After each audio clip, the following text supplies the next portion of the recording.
आज जब दुनिया भर में विकसित भारत के साथ चांद पर जाने की बातें होती हैं तो समाज में शिक्षा का स्तर बढ़ता है। लेकिन इस बीच आज भी कुछ लोग ऐसे हैं जिनके दिमाग में लालच हट ही नहीं रहा है। आज भी बेटियां दहेज की कुप्रथा का शिकार हो रही हैं। ऐसा ही एक मामला राजधानी लखनऊ के बंतरा थाने से सामने आया है, जहां कुछ महीने पहले ही विवाहित की शादी परिवार वालों ने खूब धूमधाम से की थी, लेकिन कुछ ही महीनों बाद ससुराल वालों ने उसे दहेज के लिए प्रताड़ित करना शुरू कर दिया। नमस्कार दोस्तों मैं हूं सदफ ज़मीर। आप देख रहे हैं लाइव न्यूज़ एक्स। इस वक्त हमारी मौजूदगी है लखनऊ के सिविल हॉस्पिटल में, जहां पे एक बड़ा ही शर्मनाक हादसा देखने को मिल रहा है।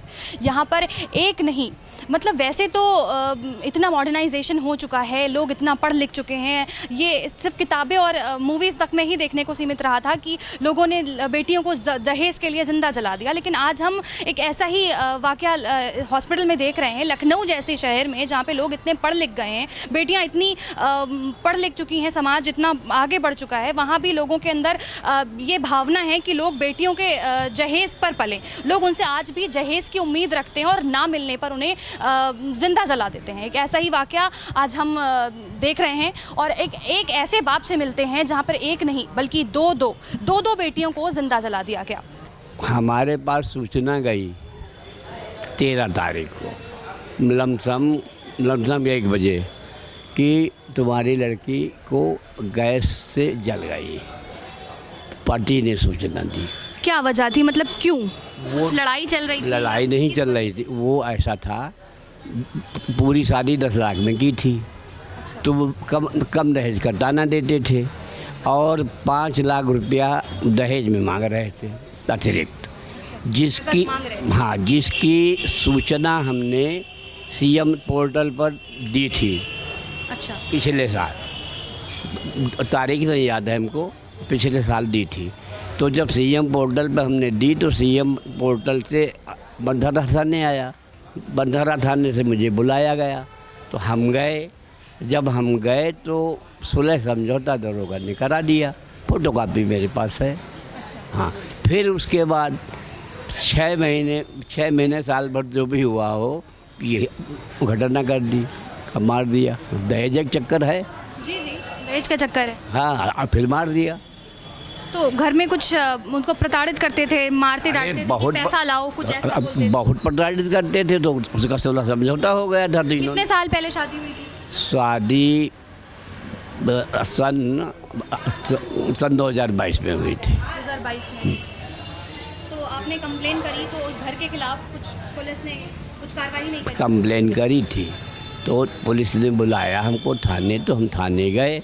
थाने जब गए तो थाने में सुलह समझौता करा दिया और ससुर ने कहा, समधी ने हमारे, कि अब किसी प्रकार का कोई दहेज नहीं मांगेगा। आपने एफआईआर कराई थी तो कुछ मतलब उसकी आपके पास सबूत? हमारे पास सुलहनामा यहाँ नहीं, घर में। अब हम तो अचानक आ गए यहाँ, तो सबूत सब घर में है सबूत। तो अभी वो लड़का कहाँ है? मतलब लड़का यहाँ से भाग गया सुबह। लड़का भाग गया? गाड़ी यहाँ खड़ी।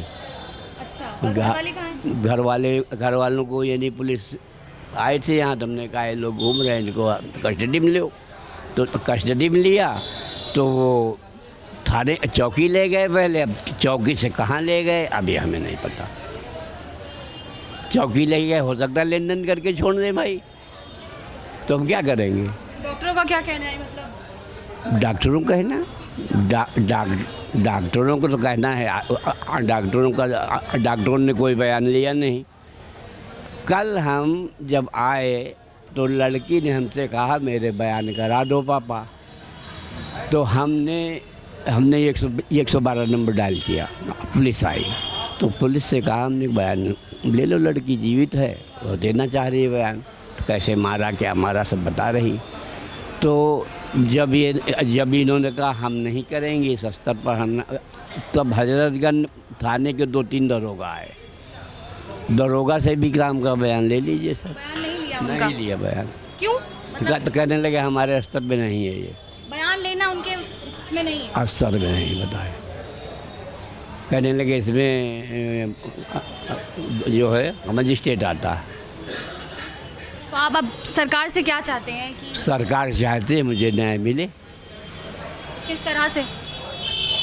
कठोर से कठोर इनको दंड दिया जाए, हमारी लड़की तो वापस आएगी नहीं, लेकिन इनको दंडित किया जाए, हमारा यही हम चाहते हैं। बचा लो, तुम्हारे हाथ जोड़ रहे बेटा, बचा ले मेरा बच्चा। मेरी एक लड़की चली गई थी, अभी चली जाएगी बेटा, हम नहीं रह पाएंगे बेटा, बचा ले। उसने बिटिया से कहा चाय बनाओ, उसका सिलेंडर निकाल दिया, क्या होता है रबड़, वो निकाल दी। बेटा मेरा बच्चा बचा ले बाबू, तुम मेरा बच्चा बचा लेना बेटा, हम नहीं जिंदा रहेंगे बाबू, जिंदा।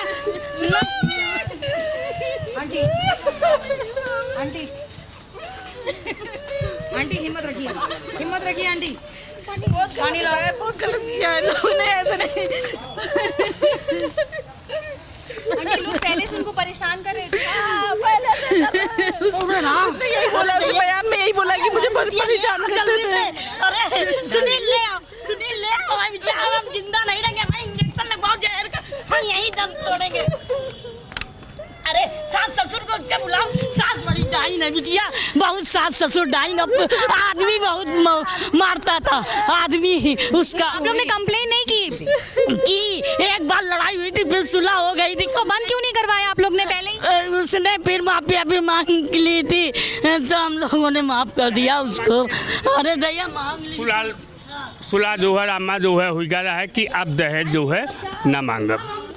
चलना साथ में भैया। आज की डेट में अगर ऐसा गलत हो रहा है, बहुत गलत बात है। हमारी लड़कियां सेफ नहीं है, आज ही बताओ, ऐसे ससुराल वालों ने ऐसे चला के मार दिया। इतनी बेकदरी कभी नहीं देखी मैंने। एक पढ़ी लिखी लड़की, इससे सुंदर लड़की हमारी, इतनी बेकदरी की गई उसकी।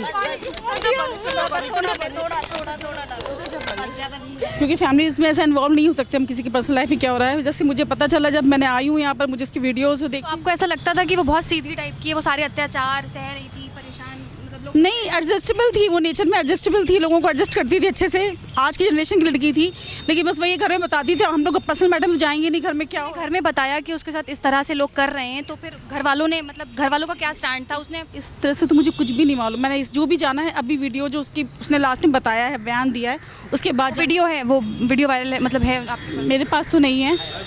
हाँ वीडियो है, उसका ऑडियो वीडियो सब कुछ है, ठीक है। वो बता रही है कि मुझे लोग परेशान कर रहे हैं। उसे बोला है कि मेरे सास ससुर मुझे परेशान करते थे, उन्होंने मुझे मारा है, उस अकॉर्डिंग टू वीडियो। उसके अलावा मुझे नहीं मालूम, क्योंकि मैंने कभी उससे ऐसे मतलब बात ही नहीं की, नॉर्मल फ्रेंड्स की तरह बातें करते थे हम लोग। अच्छा, कभी उनके ऐसे मतलब जब से उनकी शादी हुई तब से उन्होंने मतलब कुछ ऐसा नहीं बताया कि उसको तब से सिंस द मैरिज उसको परेशान कर रहे थे कि लोग? बता पाएंगे ज़्यादा अच्छे से, क्योंकि वो मम्मी ही को ही मालूम है। हम लोग तो वीडियो पे बेसिस पे अभी समझ पाए इस चीज़ को कि ऐसा कुछ हुआ है उसके साथ। चलिए, बाकी आप इस चीज़ के लिए क्या बोलना चाहेंगे कि आज के टाइम पे ये हमारे समाज के लिए बहुत शर्मनाक बात है।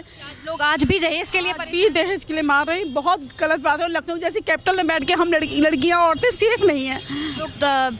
फिर ये आप मतलब क्या सरकार से क्या कहना चाहिए? सरकार से कहती हूँ कि ऐसे कुछ एक्शन उठाएं ऐसे लोगों पर जो उनको बेटी से पेट नहीं भरता, जिनको दहेज चाहिए और दहेज के लिए बेटियों को मार रहे हैं। बहुत गलत। अगर ये चीज़ हो रही है तो योगी सरकार को देखना चाहिए, समझना चाहिए कि गलत।